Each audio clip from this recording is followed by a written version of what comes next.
Altın başın okuwçylary bu videosyny üçin dikkatli dinlemeňiz haýyş etýän sebäbi bu problemany kömmäňiz bolmasa-da käbirleriniz ýaşaýar. Näl problema? Altın başda öğrenci belgesi ýa-da ders seçimi üçin hökman suratda altın baş sis uygulamasyny açmarsyňyz. Bu uygulamany käbir okuwçylarymyzda açylman istem bozuklugy ýa-da şu şekilde uyary berip bilýär.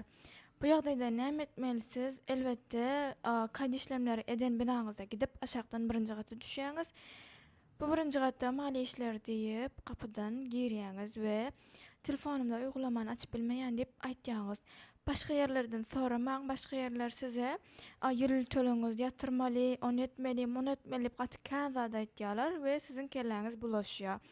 Ýagny hiç zady diňlemäň, gidin mali işlerine uygulamamy açyp bilmeýän diýip aýdyň. Olar size belli bir onaýlary berýär, bilgisayardan ýa-ni kompýuterden düzeltmeler etýär, şeýle uygulamaňyzy açyp bilersiňiz.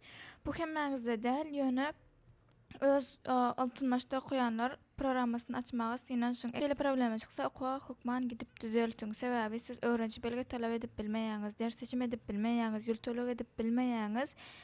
Ýani şu programma bolmasa siz okuwçy bolup bilmeýäňiz. Eger şunun ýaly başga maglumat isteseňiz ýa-da bir problema ýüze çykan bolsa bize ýüz tutip bilersiňiz.